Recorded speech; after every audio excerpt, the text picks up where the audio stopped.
Assalamualaikum warahmatullahi wabarakatuh. Hai semuanya, nama saya Rahmat Paputungan dengan NIM 22512244 dari kelas Ekonomi Syariah 3. Baiklah, pada kesempatan kali ini saya akan membahas kisah tentang Umar bin Khattab masuk agama Islam. Awalnya Umar sangat membenci Islam, namun pada akhirnya beliaulah menjadi orang yang pertama mengakui keislamannya di depan kaum Quraisy. Semua itu terjadi atas kehendak Allah Subhanahu wa taala, juga doa dari Nabi Muhammad serta bacaan dari Al-Qur'an yang menggetarkan hati Umar. Umar bin Khattab berasal dari keluarga Bani Adi.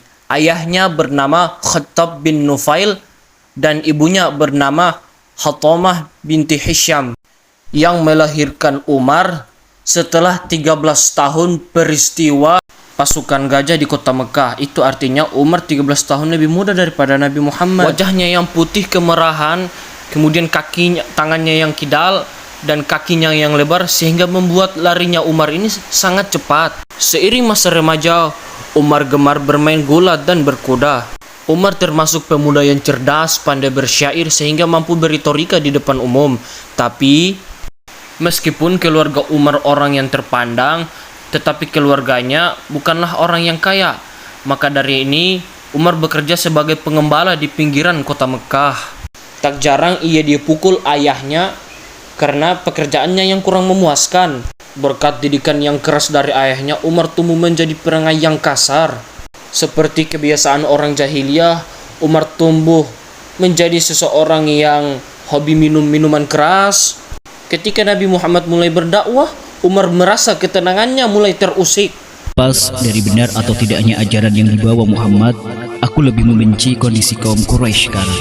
Mereka terpecah belah dan merusak tatanan pemerintah. Padahal sebelum Islam datang, semuanya berjalan lancar. Umar berteman dengan Abu Jahal, yakni orang yang paling membenci Islam nomor 1. Maka dari itu Umar tidak melarang ketika Abu Jahal menyiksa budaknya yang ketahuan masuk Islam. Selain orang yang lemah, para sahabat yang dekat dengan Nabi pun diperlakukan tidak baik. Baginya, menyiksa mereka itu merupakan kesenangan yang tersendiri. Meskipun hal yang dilakukan Umar itu adalah hal yang tidak wajar. Mereka tangguh dan sangat keras kepala mempertahankan akidahnya. Apakah Islam memang seistimewa itu? Bahkan mereka rela untuk mempertaruhkan hidupnya. Entahlah, aku juga tak habis pikir. Dalam doanya, Nabi Muhammad pernah menyebut tentang Umar.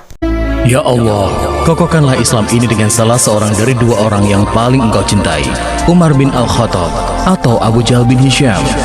Suatu malam, Umar berjalan-jalan tanpa tujuan yang jelas. Takdir melangkahkan kakinya sampai ke depan Masjidil Haram. Umar melihat Nabi Muhammad sedang sholat di depan Ka'bah. Ia lalu menyelinap di balik tirai Ka'bah. Demi Allah, ini adalah kata-kata tukang syair seperti yang orang-orang katakan. Rasulullah sedang membaca surah Al-Haqq ayat 40 sampai ayat 41. Sesungguhnya Al-Quran itu adalah benar-benar wahyu Allah yang diturunkan kepada Rasul yang mulia. Dan Al-Quran itu bukanlah perkataan seorang penyair. Sedikit sekali kamu beriman kepadanya. Kejut mendengar jawaban dari Rasulullah SAW, seolah-olah telah merespon perkataan dari Umar.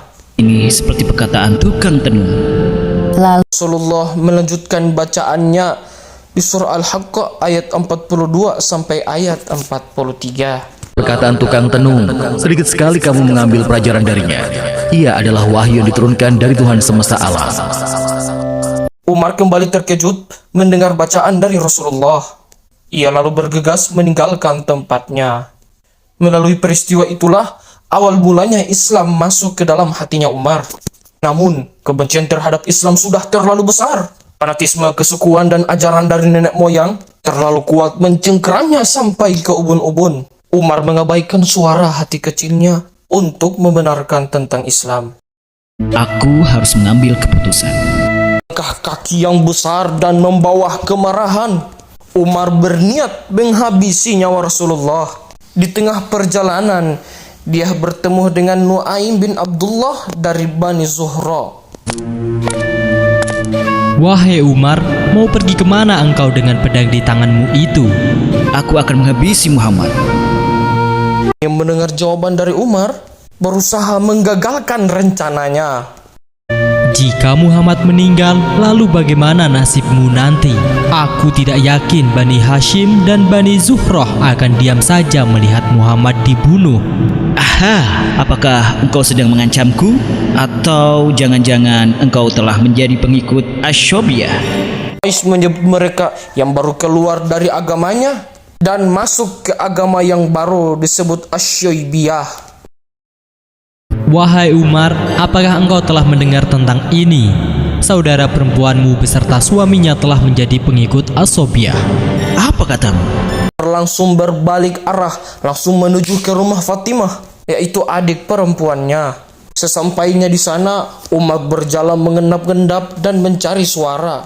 Ternyata Khobab bin Al-A'rad tengah membacakan sahifah atau lembaran Al-Quran kepada Fatimah dan Said bin Thabit. Khobab membacakan beberapa ayat dari surah Toha. Sepertinya ada yang datang.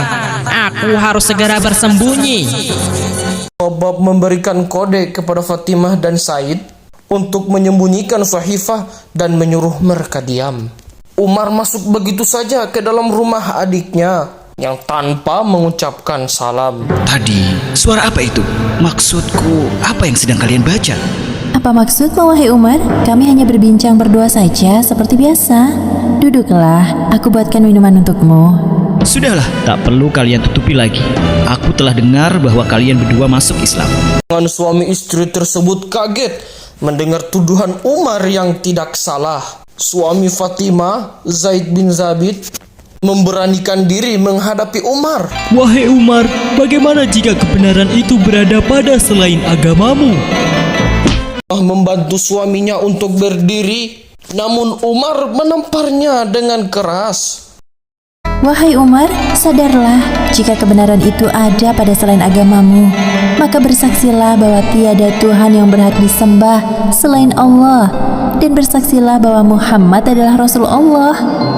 Tiba muncul rasa penyesalan di dalam hatinya ketika melihat darah yang mengalir dari adiknya. Maafkan aku. Termenung beberapa saat. Maukah engkau tunjukkan kitab yang tadi kalian baca dan bacakanlah untukku? Tidak, engkau itu najis. Kitab ini hanya boleh disentuh oleh orang-orang yang suci. Jika engkau penasaran dengan isinya, maka bersihkanlah dirimu dulu. Setelah Umar mandi, Fatimah memberikan sahifah tersebut kepada Umar. Dan surah yang dibacanya adalah surah Toha ayat 14. Dengan nama Allah yang Maha Pemurah lagi Maha Penyayang. Sesungguhnya aku ini adalah Allah. Tidak ada Tuhan selain aku. Maka sembahlah aku dan dirikanlah solat untuk mengingat aku. Alangkah indah bacaan Al-Quran ini. Aku tidak sabar ingin segera bertemu dengan Muhammad. Khobab yang mendengar pengakuan Umar langsung keluar dari persembunyiannya. Wahai Umar, aku senang sekali mendengarnya.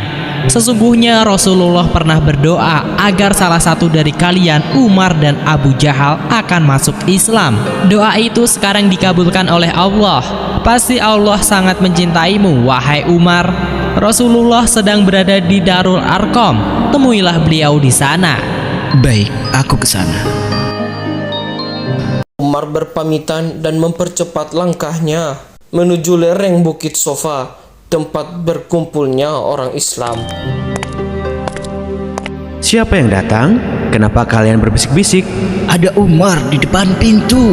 Dengan pedang di tangannya. Berita Rasulullah di ruangannya tentang kedatangan Umar. Baik, Bukakan pintu untuknya. Jika ia datang dengan niat baik, kita harus membantunya. Namun, jika ia datang dengan niat buruk, aku sendiri yang akan mematahkan leher dengan pedang miliknya. Baiklah. Rasulullah berjalan ke suatu ruangan, tempat dipersilahkannya tamu yang berkunjung. Beliau mendapati di sana sosok Umar. Tidakkah engkau akan berhenti dari tindakanmu, wahai Umar? Hingga Allah menghinakanmu dan menimpakan bencana sebagaimana yang terjadi pada Al-Walid bin Mughirah. Ya Allah, inilah Umar bin Khattab. Kokohkan Islam dengan Umar bin Khattab. Orang terkejut melihat Rasulullah mengeraskan suaranya.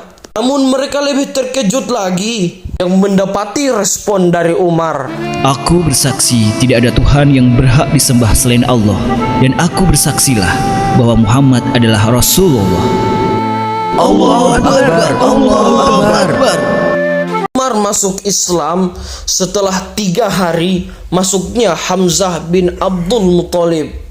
Dengan masuk Islamnya 2 orang yang berpengaruh bagi kaum Quraisy, yaitu Hamzah dan Umar, telah membangkitkan rasa percaya diri kaum muslim. Umar, aku pikir siapa yang datang? Ada apa ini? Aku hanya ingin memberitahukan kepadamu tentang satu hal yang penting. Apa hal penting itu sampai engkau berkunjung ke rumahku? Aku telah beriman kepada Allah dan Rasul-Nya. Mulai saat ini, aku akan berada di sisi Muhammad, melindunginya dan membenarkan segala perkataan serta perbuatannya. Aku doakan agar Tuhan mengutukmu dan apa yang engkau bawa. Umar pun mendatangi Jabil bin Ma'mar, seorang laki-laki penyambung lidah kaum Quraisy, untuk memberitahukan keislamannya. Hei, kalian semua dengarlah. Orang ini mengaku telah menjadi penganut Sobiah. Dia adalah Umar bin Khattab. Kalian semua dengar kan? Hah? Benarkah itu? Benarkah itu, wahai Umar? Ya, aku memang telah masuk Islam dan meninggalkan sesembahan berhala kalian. Dan kebencian tampak satu persatu dari pandangan kaum musyrikin. Sergap dia! Pertarungan antara Umar seorang diri dan beberapa orang Quraisy. Mereka tampak kepayahan satu sama lain. Begitu pula dengan Umar. Akhirnya pertarungan usai tepat ketika matahari bersinar terik di atas kepala mereka. Lakukan apa yang kalian suka. Demi Allah, aku tidak akan berhenti meskipun jumlah kalian lebih banyak dari ini. Sore, Umar berbincang dengan Rasulullah. Wahai Rasul, bukankah saat ini kita berada dalam kebenaran? Iya, demi Allah, hidup dan mati kita dalam kebenaran. Lantas, untuk apa kita bersembunyi-sembunyi? Sekarang saatnya kita keluar dan menampakkan kebenaran agar tidak semakin banyak orang yang tersesat. Kami telah menunggu orang seperti engkau, wahai Al-Faruq. Allah memberikan gelar kepada Umar bin Khattab dengan Al-Faruq, yang artinya pembeda. Umar mampu membedakan antara kafir dan iman dan menunjukkan keislamannya. Sesungguhnya Allah Subhanahu wa taala telah menempatkan kebenaran di lisan dan hati Umar. Sekarang tidak ada lagi ketakutan untuk sholat di samping Ka'bah seperti dulu. Tidak ada lagi ancaman untuk bermusyawarah yang duduk di sekitar Ka'bah. Tidak ada lagi kekhawatiran akan diserang selagi bertawaf. Serta kaum muslim tidak segan membalas apabila diperlakukan kasar oleh kaum musyrik. Demikianlah akhir kisah Umar bin Khattab masuk Islam. Hikmah yang dapat kita ambil dari kisah ini: pertama, hendaknya kita mengandalkan peranian dan kekuatan yang dimiliki hanya untuk membela agama Islam, seperti yang dicontohkan oleh Umar. Dua, doa yang baik dan yang tulus akan menjadi nyata. Jadi, janganlah lelah berdoa kepada Allah Subhanahu wa taala. Dan ketiga, Islam dapat mengubah hati seseorang yang keras menjadi lembut ketika dibacakan ayat-ayat suci Al-Quran. Allahu a'lam bishawab.